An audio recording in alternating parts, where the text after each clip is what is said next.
buenas tardes a todos.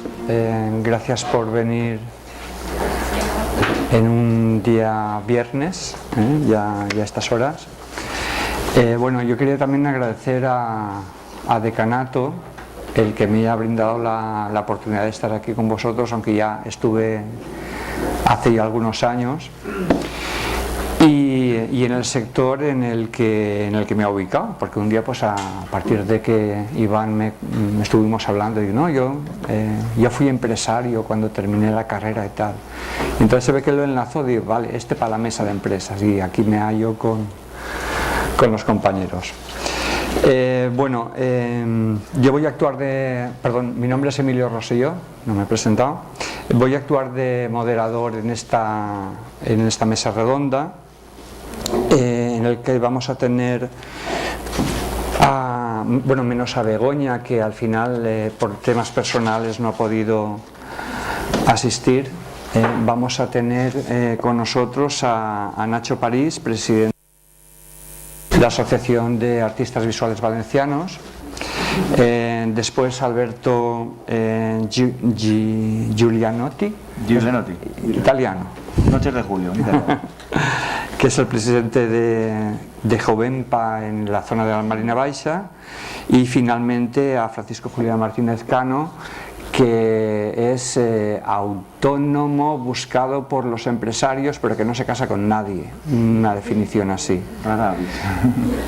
Pero es una rara avis que va, yo pienso que es un modelo que se está desarrollando y ya no es tan raro, ¿eh? Bueno, entonces sin más preámbulos le cedo la palabra a Nacho París para que nos cuente un poco desde la Asociación de Artistas Visuales cuáles son su cometido, cómo está el panorama actualmente. Bueno, muchas gracias a los que habéis venido por venir, a los que nos habéis invitado.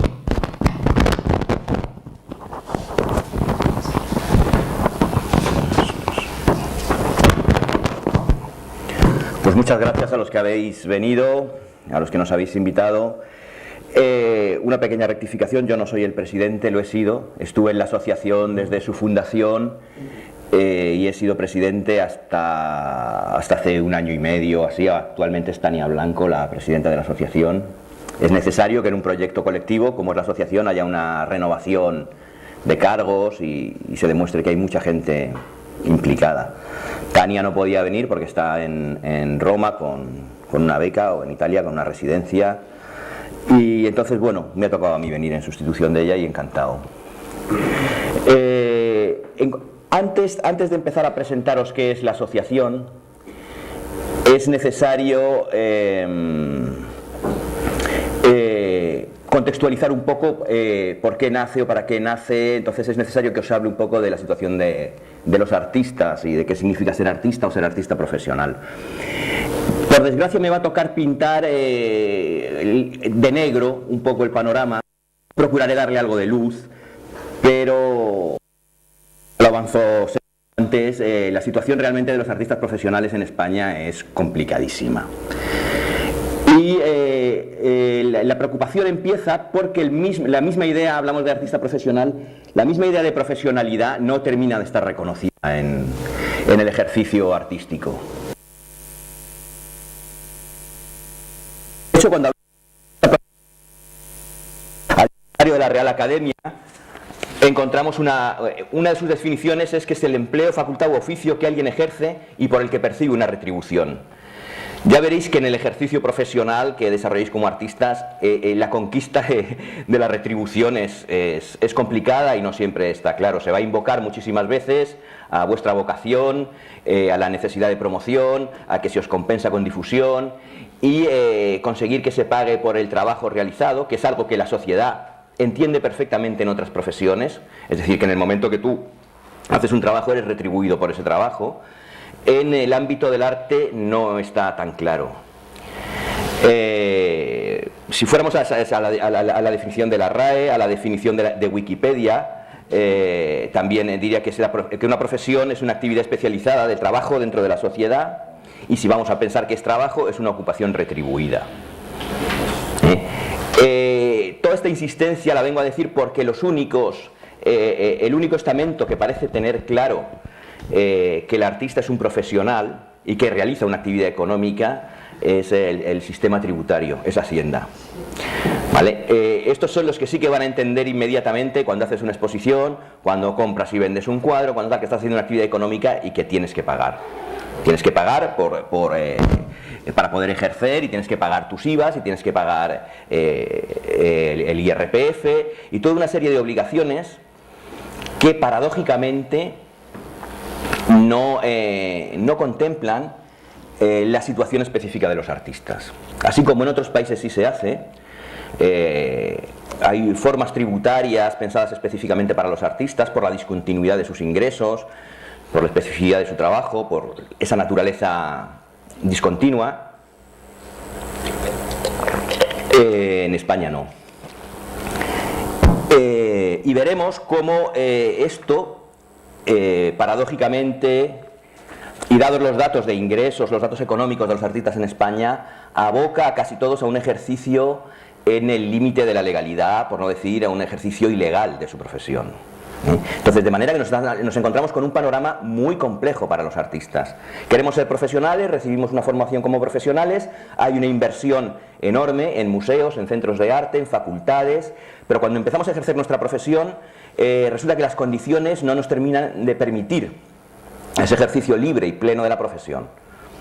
Y tenemos que hacerlo sin estar dados de alta en la seguridad social, tenemos que vender las obras en negro, en fin, toda una serie de cosas que luego van a contribuir también en que no tengamos un sistema sanitario para nosotros, o que tengamos que vivir de la familia, o que no tengamos después una jubilación, o cosas de ese tipo. Voy a daros unos datos de la realidad económica de los artistas, elaborados por la Asociación de Artistas de Cataluña, y que se refieren al año 2002. Esto es muy importante porque es un año de bonanza económica, no es un año de crisis, entonces vamos a tenerlo en cuenta. El 10,3% de los artistas ingresaban por su actividad artística 0 euros al año. El 10% no conseguían ganar un duro. El 26% no obtenía más de 3.000 euros anuales. Un 16% se situaba entre los 3.000 y los 6.000 euros anuales. Y un 13,4% superaba el umbral de los 6.000 sin llegar a los 12.000. Esto quiere decir que el 66% de los artistas ingresan entre 0 y 12.000 euros. Que la media de los ingresos de la población artística es de 500 euros al mes. Esto quiere decir que la mayoría de los artistas no pueden vivir de su profesión. La mayoría de los artistas en España no pueden vivir de su profesión. Todos sabemos lo que cuesta pagar un autónomo, pues en torno a 250, 300 euros. Es imposible ejercer la profesión con esta media de ingresos. Sin embargo, el volumen de ingresos en el año 2003 generado por el sector de las artes es de unos 420 millones de euros. ¿Qué ocurre? ¿Qué pasa para que en el sistema del arte el productor, el elemento clave, el engranaje del sistema, no pueda vivir del arte, y sin embargo la inversión pública y privada en arte es creciente?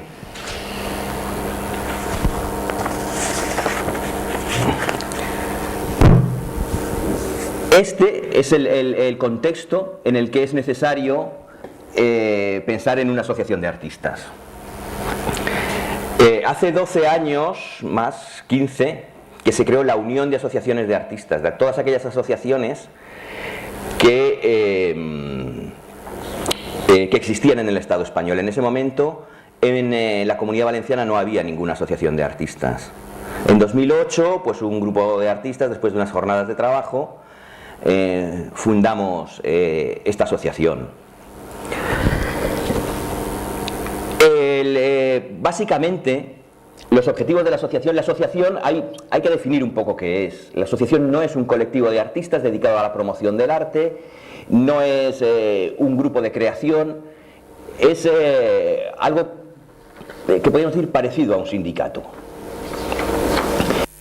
Es un criterio de profesionalidad en el arte. En en base a tres ideas fundamentales. Una, que los derechos de autor y la libertad de expresión. Luego, si acaso, no sé si dará tiempo, pero podríamos hablar de los derechos, de qué son los derechos de autor, porque a veces los artistas no recibimos formación en este sentido y no sabemos distinguir los derechos morales de los derechos económicos. Algunos de los derechos morales, estos son inalienables, los vas a tener siempre sobre tu obra, y esto es bueno saberlo. Es bueno saber que aunque tu obra pertenezca a otro, aunque no tengas la propiedad de esa obra, aunque la hayas vendido, tienes derecho a controlar cómo, dónde y en qué condiciones se expone, por ejemplo, a la difusión pública de tu obra.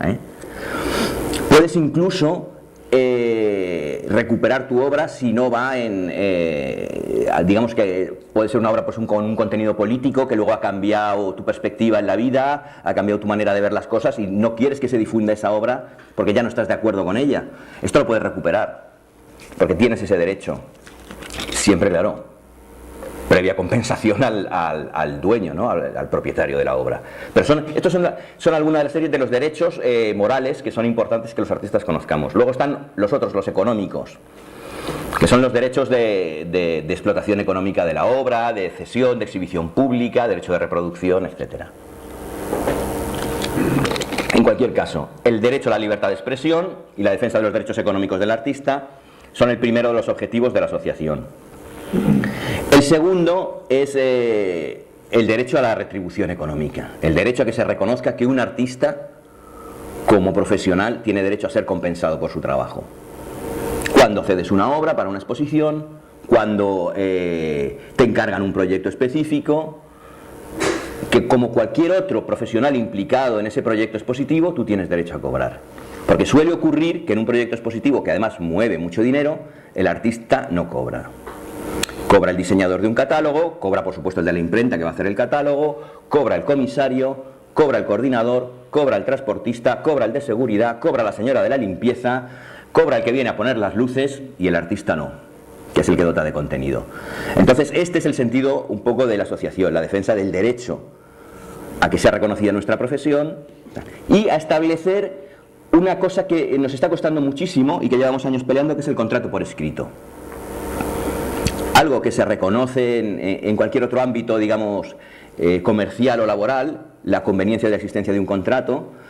En el ámbito del arte y en España no es todo lo frecuente que pudiera ser. De hecho, en la Comunidad Valenciana los casos en los que hay un contrato de acuerdo a los modelos que nosotros mismos hemos desarrollado es escasísimo.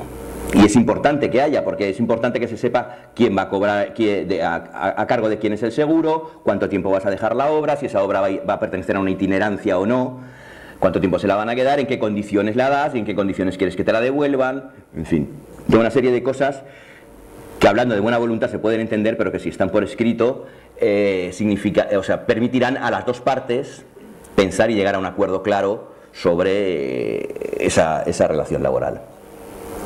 Pues bueno, estos serían los tres grandes pilares del trabajo de la asociación. Contrato por escrito, remuneración para el artista y defensa de los derechos.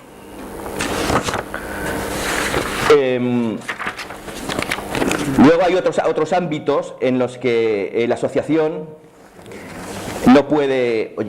interrumpirme si no controlo el tiempo, porque yo no paro de hablar. Luego hay otros ámbitos que son ámbitos territoriales, ámbitos nacionales, en los que la asociación, que está vinculada a esta unión de asociaciones y a una asociación internacional también de artistas de carácter europeo, puede participar de manera indirecta. Entonces, quiero decir, hay desarrolladas propuestas sobre cómo debería ser la administración, cómo debería ser esto. Hay propuestas sobre fiscalidad y seguridad social específicas para los artistas que nosotros no podemos, como ABAC, desarrollar desde aquí porque pertenecen a la administración del Estado, pero a través de la unión de asociaciones sí que se les propone a los gobiernos y se le está proponiendo desde hace tiempo un proyecto que es el del Estatuto del Artista, es decir, una consideración específica para el artista como creador, ¿no? Que contemple este tipo de cosas que hemos hablado antes. Otra de las del sentido que se ha hablado además de alguna manera antes en la mesa anterior, otro del sentido de la asociación es realmente que nos conozcamos, es crear red, crear grupo, que funcione como un sistema de encuentro de artistas donde podamos poner en común problemas y experiencias. Y la consideración social del arte, es decir, la defensa del valor del arte como elemento cultural indispensable en la sociedad, ¿no? Y además añadiría el valor público, ¿no? Es decir, la necesidad de que haya una inversión pública y un control público, de que el arte no quede solo en manos del mercado. Que es una cosa que hablábamos antes y que se ha empezado a hablar antes y era muy peligroso. Yo quería apuntar, y esto es como un paréntesis respecto a las intervenciones anteriores. Había quien se mostraba como muy escéptico respecto al arte, artesanía, es decir, poniendo un poco como si el arte fuera solo una cuestión de fabricación de objetos de lujo. También la artesanía puede ser una cuestión de fabricación de objetos de lujo y el arte no tuviera otro sentido. Los artistas tenemos que pensar también que hay muchas maneras de relacionarnos con la sociedad y muchas prácticas artísticas que hay que pensar de una manera expansiva y que no tienen que pasar única y necesariamente por el mercado o por la relación mercantil. Hay, en este sentido, por ejemplo, artistas que defienden esta definición no de arte, sino de prácticas artísticas. Yo hacía una entrevista a Graciela Carnevale en uno de los talleres que la asociación organizó, y ella insistía mucho, son gente, no sé si conocéis a Graciela Carnevale, un proyecto que se llama Tucumanarde, desarrollado en los años 60 en Argentina, en el que en un contexto realmente de penuria económica y de dictadura, bueno, pues ellos empiezan a trabajar, ahora son referencia con colectivos sociales, capaces de hacer otro tipo de iniciativas, ¿no? Y de publicitar, en ese momento, en el caso de Tucumanarde, que lo cuento así rápidamente, era el cierre de unas fábricas que dejaba en la miseria toda una región de Argentina. Pues los artistas sirvieron para poner en cuestión todo ese sistema, porque además a través de convocar exposiciones y montaron una especie de bienal que era falsa y que permitía, como estaba prohibido el derecho de reunión, permitía con la excusa de la exposición que la gente se encontrara. Luego, por supuesto, se desarrollaron fotos, imágenes, realmente se llevó a cabo una exposición, pintadas. Y esta es una referencia, ¿no? en un tipo de prácticas que no tienen por qué ser necesariamente prácticas mercantiles. Lo digo un poco por defensa, porque pensemos también, por hacer una apología del arte, ¿no? Como espacio que ha sido un espacio de conquista, de libertad, de discursos nuevos y no solo destinado a la compraventa, ¿no?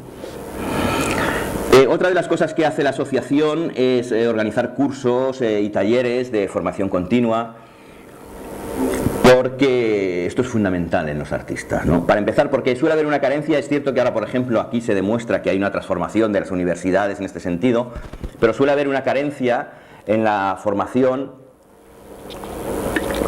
en estos aspectos de fiscalidad o de derechos de los artistas, y la gente sale sin saber si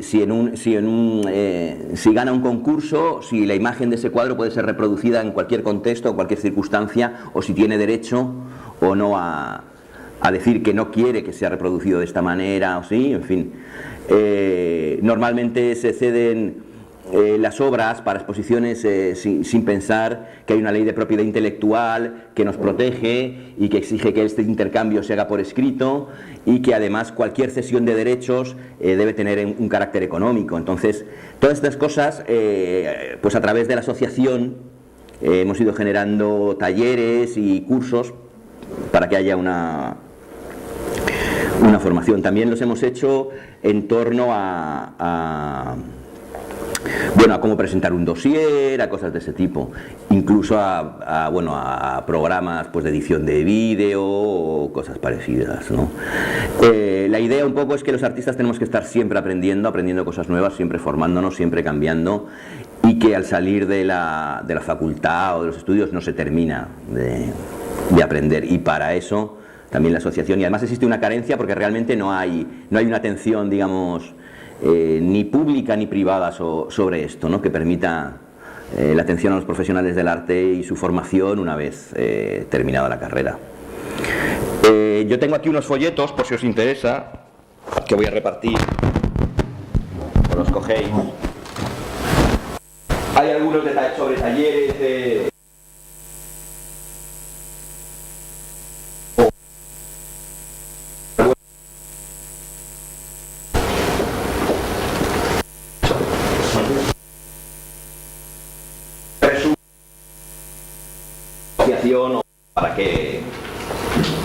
o para qué sirve.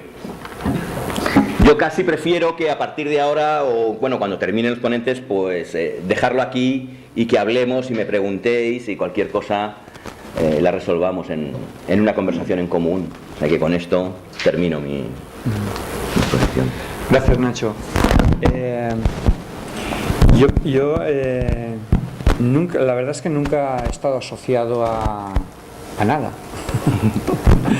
Pero sí que es cierto que ahora mismo me consta, ¿no? Y no porque esté Nacho aquí como miembro de la Asociación de Artes Visuales, sino que hace falta tener fuerza, y el hecho de estar asociado es lo que te permite tener esa fuerza para que se te reconozca, ¿no?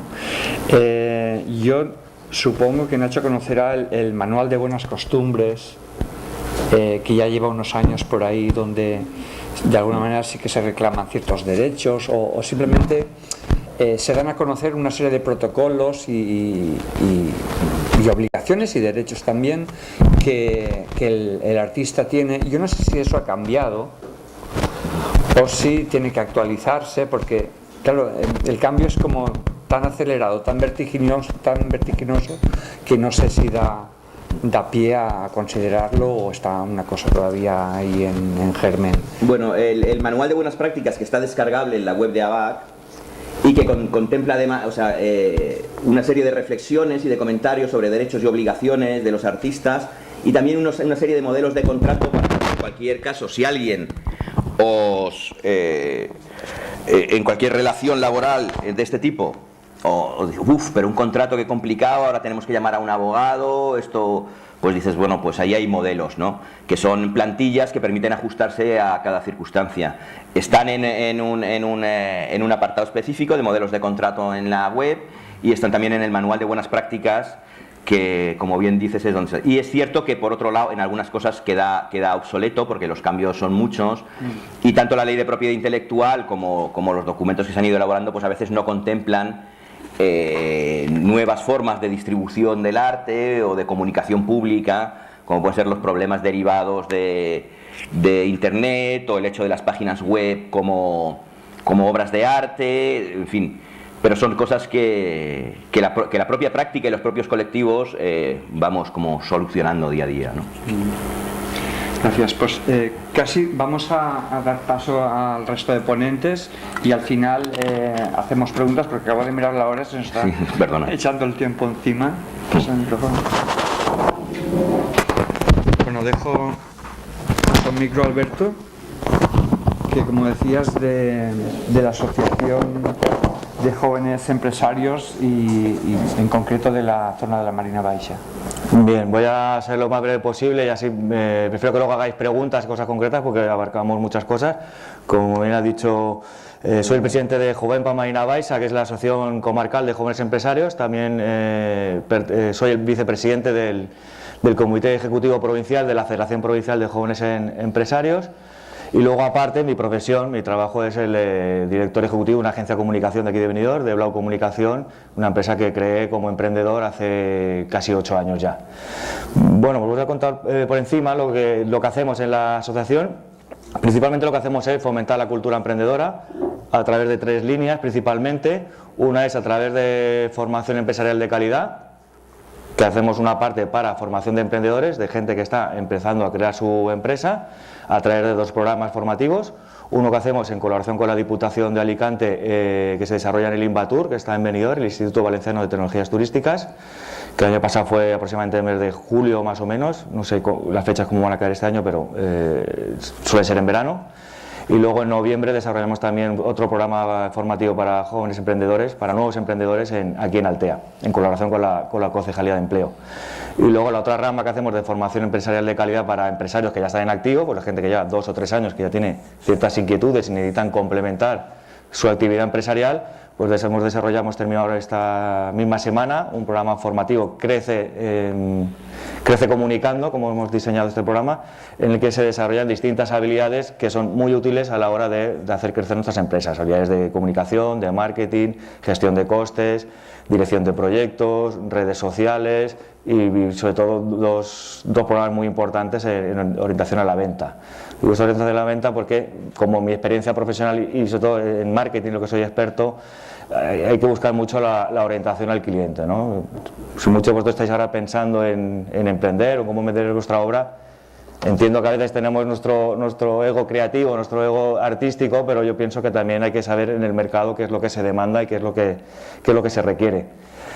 Y luego, por otra parte, las otras 2 ramas de 2 líneas de actuación que tenemos en la asociación, organizamos eventos de networking, encuentros empresariales, que luego, si tenemos tiempo, pues podemos poner un vídeo que tenemos colgado en YouTube de algunas actividades que hemos hecho el año pasado aquí en la comarca, o como por ejemplo ayer pues tuvimos un encuentro empresarial de toda la federación en Alicante, en el puerto de la Volvo, que van a organizar este año otra vez el evento de la regata de la Vuelta al Mundo, y están buscando empresas que sean proveedoras de servicios tanto para el evento de la Volvo como para los equipos que participan en la regata, como para las marcas patrocinadoras. Con lo cual la asociación es un gran motor, un gran impulso para la gente que tiene su propia empresa, para abrir puertas y ver necesidades del mercado. Y luego la tercera línea es la acción social, que es la que desarrollamos, que es un poco una manera de devolver a la sociedad lo que nos da, con una serie de actividades en el que pues también nos sirven también de encuentro de networking, en el que nos comunicamos bastante con la sociedad también, aparte de entre los asociados, pues como puede ser un torneo de pádel solidario que se organiza en La Nucía todos los años, que el año pasado fue su 5ª edición, en la que se recaudaron 2.800 kilos de alimentos que fueron distribuidos a través del Banco de Alimentos de Alicante, y luego una fiesta joven solidaria que hacemos en verano cada 2 años y que bueno, también se recaudan fondos y bueno, pues colaboramos con la Cruz Roja de aquí de la comarca o con el Centro de Doble Amor. Esas son un poco las 3 líneas más importantes que desarrollamos en la asociación. Pero sobre todo lo importante es que al final somos un grupo de amigos que tenemos una serie de mismas inquietudes, que compartimos una serie de valores, y en esos encuentros y esos problemas que tenemos en el día a día, consejos, ideas, pues es lo que nos ayuda un poco a crecer y a mantenernos sostenibles en el mercado actual. Y luego, pues por añadir un poco lo que hacemos en mi empresa, una agencia de comunicación audiovisual, como he dicho, vengo del mundo de la televisión. Tenía la inquietud, pero tuve la necesidad de emprender, porque la televisión en la que trabajaba fue un proyecto que se acabó en su momento, en el 2006. Y bueno, pues al final pues te diriges al mercado, viendo las necesidades, al final pues como el compañero que estábamos hablando antes, que no, te dedicaba primero una cosa, pues te vas adaptando y en el día a día pues te vas adaptando a las necesidades del mercado. Unos días haces este vídeo, otro día haces un evento, otro día haces un documental, luego haces una noticia, haces una publicidad, con lo cual al final lo importante, el mensaje que me gustaría que tengáis claro, que una vez que os licenciéis en Bellas Artes, que tengáis claro que hoy vais a tener que seguir formando. O sea, la formación yo lo entiendo como una actividad que es para siempre. O sea, vais a tener que estar siempre mejorando tanto en habilidades directivas de empresa, como redactar un plan de negocio, cómo hacer un plan de marketing, un plan de comunicación, como en tus habilidades profesionales, sobre todo porque el entorno constantemente está cambiando. O sea, la evolución va rapidísimo. He hecho un máster del año pasado de video marketing y este año ya hay cosas nuevas. O sea, los algoritmos de Google están cambiando, YouTube está cambiando y al final tenéis que estar siempre estudiando. O sea, que tengáis claro que estudiar es para siempre.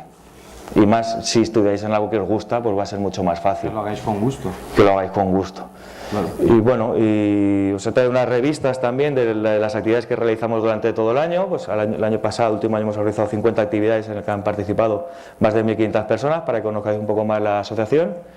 Que estamos encantados pues, que la universidad cuente con nosotros, porque pienso que es una simbiosis muy importante de transmisión de conocimiento. Creo que la universidad nos puede aportar a las empresas pues esa visión creativa, esa forma de ver la vida de otra manera, ¿no? Y luego pues las empresas podemos conectar con la universidad y decir qué es lo que hay en el mercado, cuál es la demanda real y cuáles son las necesidades, ¿no? Que al final pues estamos un poco para ayudar y para colaborar. Y poco más que decir. Paso la palabra a mi compañero y bueno, luego encantado de responder vuestras preguntas.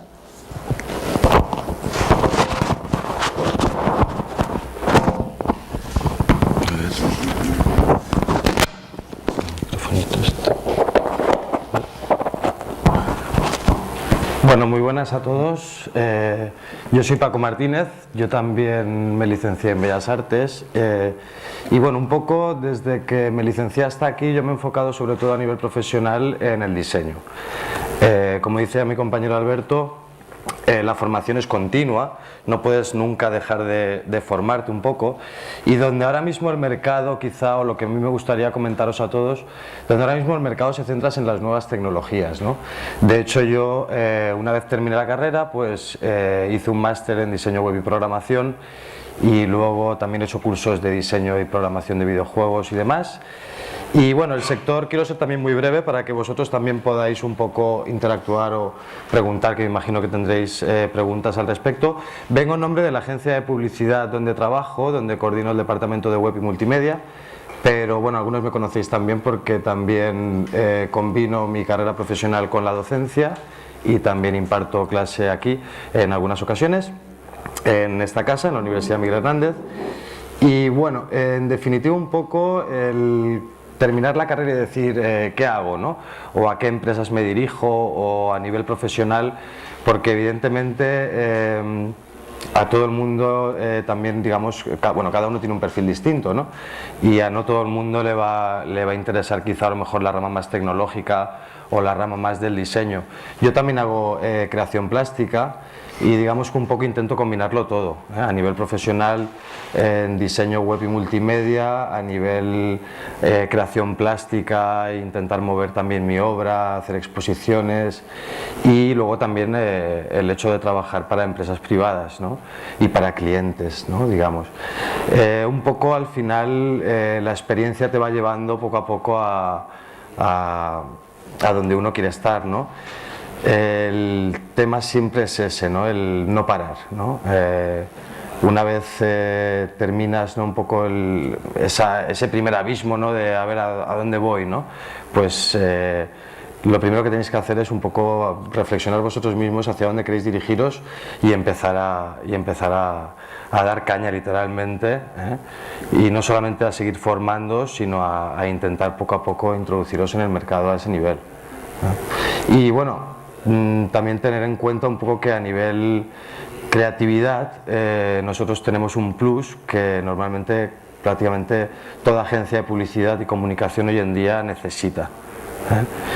Y también, simplemente ya con esto termino, remarcar un poco el aspecto 4x4, ¿no? Es decir, yo llego a un punto en el que aparte de diseño gráfico, pues también, como os decía, hago programación y diseño web, hago multimedia, hago audiovisual y hago 3D también. Entonces, un poco como intentar, es complicado, porque el que mucho abarca poco aprieta, ¿no? Y al final las necesidades o en lo que te estás dedicando en un momento concreto deja un poco de lado todo lo demás. Pero si tenéis un perfil multitasking, ¿no? O, que se puede adaptar fácilmente, que a lo mejor hoy puedes cubrir una necesidad en una agencia o en un gabinete de comunicación, y mañana la necesidad es otra y vosotros podéis seguir haciéndoos cargo de ello, eso es muy importante y hoy en día creo que está muy demandado. Y yo en principio eso es un poco lo que os quería contar. Y no sé ahora si tenéis alguna pregunta o... Entonces, me tengo una pregunta. Sí. ¿Sería, primaría más que una especialización tocar un poco de todo? No es cuestión de no especializarte, no. Evidentemente te tienes que especializar. Yo me especialicé en audiovisual en un primer momento y luego lo del máster en diseño web y programación vino a posteriori, viendo un poco las necesidades o por dónde podría un poco defenderme mejor en el mercado, ¿no? El medio impreso no es que vaya a desaparecer, ni mucho menos, ¿no? Pero todo el mundo sabe que hoy en día el Internet es digamos, un poco el medio donde está todo, ¿no? E incluso me atrevería a decir que ahora mismo, en cuestión más de futuro, apuntaría mucho más al tema del diseño de aplicaciones para dispositivos y demás, que sería un poco el... Sí. ¿Cómo descubres qué es lo que gusta el mercado? O sea, ¿a qué recurres para analizar o para sacar? Eso sí es una muy buena pregunta. Quizá te mueves un poco por intuición, tampoco vas a tener o por lo que estás viendo realmente. Es decir, también el hecho de estar un poco en el medio, vas viendo un poco lo que a tus compañeros o lo que la gente que está trabajando un poco a tu lado está haciendo, ¿no? Te fijas también en otras empresas, en otras agencias, en otros creativos, desarrolladores, y vas viendo un poco por dónde se mueven, ¿no? Y conociendo también quizá esas experiencias es donde tú puedes ir apuntando hacia dónde puedes ir. En plan general, ¿no hay un estudio concreto de análisis? Hay estudios de tendencias del mercado. Por ejemplo, hay una página web que se llama Trend Watching, que ahí suele tener bastantes informes. En internet hay muchísima información al respecto. Sí. Pero vamos, básicamente lo que está comentando, está todo muy orientado a nuevas tecnologías. Claro. Sí que probablemente cosas más concretas que estén buscando, pero observando muy bien cómo está yendo la competencia, qué es lo que está haciendo, y tu propio entorno cercano, ahí ya ves bastante las necesidades que hay. También se puede mirar al revés, porque cuando estaba comentando Paco, y yo me estaba acordando de cuando yo terminé la carrera, terminé mi tesis doctoral y me quedé, pues, ¿qué hago? Y monté una empresa. Y entonces puedes mirar con buen olfato qué es lo que se está haciendo, pero cuando yo miro al revés es mirar qué es lo que no se está haciendo. Y también hay que tener olfato para decir, aquí hay un hueco, y ese hueco se corresponde con mi perfil. Yo nunca he trabajado con un perfil que no es el mío, pero sí que puedes tener olfato de decir, bueno, pues fíjate, a mí me gustaría tener tal cosa y esto no hay nadie que lo produzca. También se puede mirar desde el otro lado, ¿no? Cuáles son las carencias, o de pronto o sale una tecnología nueva y todavía se está mirando qué aplicaciones va a tener. Yo, por ejemplo, cuando yo empecé, Internet asomaba. Bueno, asomaba, quiero decir que desde la universidad podíamos enviar un email y a lo mejor llegaba. Éramos pioneros en todo eso, entonces estaba yo en la Politécnica y nadie sabía lo que era una página web porque todavía no existían.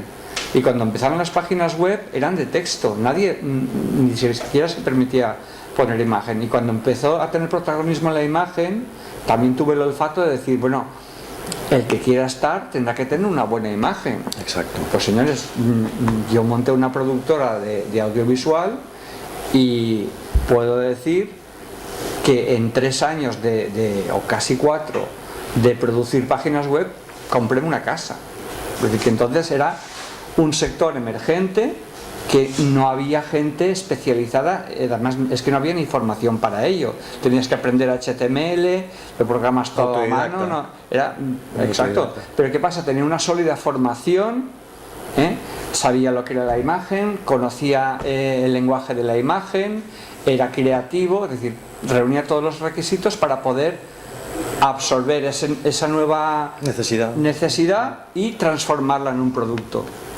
Entonces yo pienso que eso también es como estamos en algo que es tan cambiante, continuamente en transformación, siempre, además hay que aplicar la creatividad también en ello, ¿no? Claro. Es decir, a ver, olfateo, a ver, esto va por aquí, ¿no? Fíjate, ¿qué cosa todavía está pendiente de hacer, ¿no? Porque si abocamos todos a lo que hace la mayoría, te vas a encontrar con que tienes mucha competencia.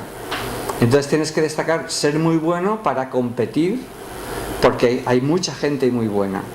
Entonces puedes buscar un hueco, es decir, mira, aquí hay menos competencia y es un poco mi perfil, ¿no? Es un consejo también que desde mi punto de vista os comento. Ahora, en ese perfil que Paco dice, no hay que especializarse en todo, bueno, hay que especializarse, sí, ¿no? en algo, ¿no? Pero en buscando un poco su perfil, y cuando más conocimientos tengas, obviamente mejor. Claro. Que todos no te van a servir, pues es que nunca se sabe. El conocer idiomas siempre está bien.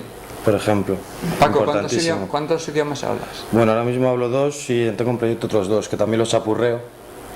¿En tu trabajo 4. cuántos utilizas? Pues normalmente 2, 3. Sí. Con lo cual, ¿en otro trabajo cuál te va a venir? No lo sé, pero lo que sabemos es que si vas a trabajar en... Estudiar chino. O sea, chino. Está aprendiendo alemán y chino y conoce perfectamente el inglés. Bueno, pues cuando más sepas, mejor. trabaja, es experto en realidad expandida, en programación de web multimedia, de videojuegos, de tal. Pues dices, pues... Y eso tampoco quita que también te dedicas a creación plástica. Quiero decir que yo también hago pintura, lo que pasa es que igual también mis obras también se canalizan más a nivel multimedia o a nivel nueva tecnología. Aunque yo empecé pues eso con la pintura. O sea, a mí lo que más me gusta de todo es la imagen y la pintura por encima. Lo que es el perfil de un artista actual, que es un poco el perfil del grado que se está impartiendo ahora mismo en la facultad. ¿Qué ocurre? Que después hace falta pues como especializarse en más cosas, pero eso pues están ya los másters que vienen después y tal, pero vamos a ver un poco el panorama que tenemos en... Sí, además es un poco el tema es porque evidentemente necesitamos profesionalizarnos de alguna manera, ¿no? Y evidentemente no quita que sea necesario, como decía el compañero Ignacio, una profesionalización y una capitalización del trabajo del artista, ¿no? Pero yo también quiero dar el punto, ¿no? O la visión de que no solamente podemos dedicarnos a la creación plástica, es decir, desde las bellas artes tenemos un background y un bagaje que nos posibilita y nos abre, digamos, un abanico profesional muy amplio que a veces no somos capaces de darnos cuenta, pero que casi estamos en cualquier empresa o en cualquier a ese nivel más profesional, digamos, no, bueno, más profesional no, sino, no sé, dentro de un poco el mundo laboral convencional, por denominarlo de alguna manera, ¿no? Por llamarlo de alguna manera en sí, ¿no? Pero sí que evidentemente es necesario también capitalizar el trabajo como artista, ¿no?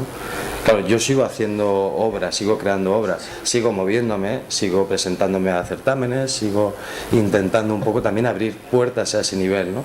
Pero también disfruto mucho con mi trabajo y aplico todos mis conocimientos y todo lo que me gusta un poco del mundo del arte lo aplico a mi trabajo en la agencia de publicidad donde estoy, ¿no? Y a la docencia, en función también un poco de las necesidades. Y eso yo creo que es el valor añadido que tenemos y que debemos explotar. Bueno, yo, si me permitís, como pinté el panorama negro y prometí luego un poquito de luz, quiero darlo. En primer lugar, hay que pensar que la consideración del arte no ha sido siempre la misma, ¿eh? No, aunque ahora tengamos una idea de qué es arte o qué es ser artista como clara o más o menos definida, esto ha sido cambiante a lo largo del tiempo y de la historia. Y lo vengo a decir porque ha dependido siempre de los propios artistas. Es decir, que somos nosotros los que, con el trabajo individual o colectivo y desde reivindicaciones, ponemos en valor socialmente un determinado tipo de trabajo. Si nosotros no lo valoramos, difícilmente la sociedad lo va a valorar. Y esto es muy importante. Esto hacían los gremios, esto hicieron después las academias. Las academias, cuando quisieron cambiar, es decir, lo que reivindicaban era que la pintura estaba a la misma altura de la música o de la poesía. Y esto fue una reivindicación de los propios artistas y a través de juicios. Y juicios sobre su valor. El Greco era famoso por la cantidad de juicios que ponía en la reivindicación del precio de su trabajo. Y como esto, un montón de artistas. Está lleno todo de los modelos de contrato y de los juicios puestos por artistas en la reivindicación de su propio trabajo. Esta es la primera parte que tenemos que pensar, que somos capaces, poniendo en valor nuestro trabajo y agrupándonos, de modificar determinadas condiciones que en este momento pueden ser más o menos adversas, pero que tenemos que ser nosotros los que lo pongamos en valor. Y luego la segunda es que, de todos modos, y aunque estemos en un momento de crisis, comparado con otros años, o cuando empecé yo, nunca ha habido tantas posibilidades. Nunca ha habido tantos espacios para el arte, nunca ha habido tanto dinero institucional para el arte. Es cierto que en los últimos 2 o 3 años ha sido menguante ese dinero, pero todavía están ahí más museos que nunca. En España ahora mismo hay más museos de arte contemporáneo que en Alemania o que en Francia. Han crecido al hilo del ladrillo y probablemente se han quedado mucho en la cáscara y no están siempre dotados para luego una actividad plena, pero están ahí. Y luego hay formas de transformación de la sociedad que hablábamos antes. Nosotros, por ejemplo, participamos hace poco en una cosa que se llama Horizontes del Arte, que organizaba el Reina Sofía con el Grupo Santander y con una productora de arte, para pensar en esta situación como de crisis y cuáles eran las perspectivas del arte y de los artistas, ¿no?, profesionales. Y estaban muy preocupados por cuáles eran las políticas para la internacionalización de los artistas. Y nosotros les decíamos, no tenéis que preocuparos por eso a una escala enorme. O sea, el sistema ha cambiado. No promocionas más a un artista por hacer una exposición itinerante en 4 países, sino que lo promocionas mucho más si generas bolsas de trabajo y becas que permitan a los artistas circular. Porque la internacionalización ahora es otra. Tú tienes toda la información aquí, tú puedes en internet y tú puedes difundir todo tu trabajo. Luego queda la otra parte, evidentemente, que es la del conocimiento por proximidad, pero es más importante para la internacionalización del arte que haya 5 artistas en Berlín, 5 en Londres y 5 en Nueva York, que no una exposición itinerante que se consume en no sé cuántos meses con una cantidad de recursos con los que se puede alimentar durante 1 año o 2 años a 15 o 20 artistas becados por ahí. Y esto es lo que tratábamos de decirle. Y todo esto es posible. Y estas cosas las podemos pedir entre todos si tenemos esa conciencia de que como expertos en arte, que lo estáis siendo, lo vamos siendo con los años, somos los que sabemos qué políticas hay que diseñar, cómo tiene la sociedad que tratarnos y qué podemos reivindicar. Nosotros somos los receptores de todo ese dinero institucional, toda esa política en teoría, pero no nos está llegando. Tenemos que decir cómo debe llegarnos y cuáles son las maneras de hacer, desde un entendimiento de lo que es la contemporaneidad. Pero hay muchos caminos abiertos, a pesar de que las circunstancias económicas de los artistas ahora sean precarias. El trabajo se puede hacer, y mejor que nunca, mejor que en los años 70 en España, mejor que en otros momentos. Bueno, precarias todas. No es algo exclusivo de los artistas. No es algo exclusivo de los artistas, pero es una profesión que ahora mismo, ya lo hemos dicho, el 60% de los artistas, los ingresos que recibe por arte los sitúan por debajo del umbral de pobreza. Esto es así. Perdón, aquí en España, quizás fuera. Aquí en España. Aquí en España. Sí, estos datos se refieren a España, que paradójicamente es uno de los lugares donde hay más inversión pública en arte y sin embargo menos llega a los productores artísticos, a los artistas, a ese eslabón de la cadena. Hay muchísimo gasto en gestión, muchísimo gasto en administración del arte, digamos, ¿no? En directores de museos, en curadores, en construcción de espacios nuevos, pero sin embargo poco en la remuneración del trabajo, en la producción a artistas, en ese tipo de cosas. Se ha entendido la producción del arte solo desde el punto de vista de la exposición, y ahí es donde se ha gastado mucho dinero en la administración y donde incluso todos nosotros tendemos a poner el esfuerzo. Sin embargo, un proceso artístico incluye desde la investigación, la documentación, la experimentación, y a lo mejor son procesos que luego no van a dar fruto con una obra, Claro. Luego, por supuesto, la exposición al final y también la difusión. La exposición no es solo la difusión. Nos hemos encontrado en España con que se hacen un montón de catálogos, se hace un gasto editorial que luego no se difunde. Y no se han desarrollado políticas de difusión contemporáneas. Ahora empiezan, a los 2 o 3 museos grandes empiezan a tener unas webs potentes, pero hasta hace poco el propio consorcio de museos aquí en Valencia, si tú vas a visitar su web, la información que viene sobre cada proyecto es menos que una reseña de periódico. Sí. Cuando cada proyecto debería generar un espacio propio, mucho más barato que una edición de tapa de texto de captura, con mucha más difusión. Evidentemente. Perdona. Sí, ¿cuánto tiempo crees tú que tardará todo esto en asentarse una forma que se tome con la seriedad de la que hablas tú? ¿Crees que será en un futuro próximo, que es a largo plazo, que nos pillará a nosotros? Hombre, yo desde que trabajo como artista he visto transformaciones ya importantísimas en España. Sí, antes era una práctica habitual, por ejemplo, que las galerías, ya que exponías, te pidieran obra. Ahora eso es difícil que te paguen la producción, es difícil que no sé qué, pero eso ha desaparecido como una práctica, es residual. O sea que sí que hay transformaciones tendentes al respecto y al prestigio social del artista y del arte, y a su valor económico. Pero, perdona, ese factor temporal que has mencionado, ¿qué va a tardar esto en cambiar? Es lo que vienes a preguntar. Empieza tú ya. Es decir, es que cambiamos, es decir, las cosas cambian porque uno empieza a hacer cosas. Es decir, nosotros no tenemos que parar. Nosotros somos los que tenemos que cambiar hacia donde queremos ir. Es decir, asociándonos. Decir, bueno, he terminado, voy a montar empresa. Piensa cómo se monta una empresa, mira cómo lo ha hecho el compañero, es decir, pero no parar. Es decir, lo que no quiero entender con tu pregunta es ¿cuántos años tengo que esperar para...? No. Sí, la pregunta anterior era buscar también dónde poder hablar del extranjero, dónde poder hacerlo en algún sitio que sí que tenga en cuenta algunas cosas que aquí no tienen, que aquí no tienen en cuenta. No es dejar todo esto abandonado, pero es un poco buscar lugares donde está un poco todo más... Sí, bueno, lo de buscar en el extranjero ya es otro tema. Yo no sé si tenemos más tiempo, Iván, o... Yo creo que ya. Entonces, si tenéis alguna pregunta más y cerramos el tema. Bueno, pues nada, o esto por si me graban el audio. Bueno, muchas gracias por vuestra asistencia.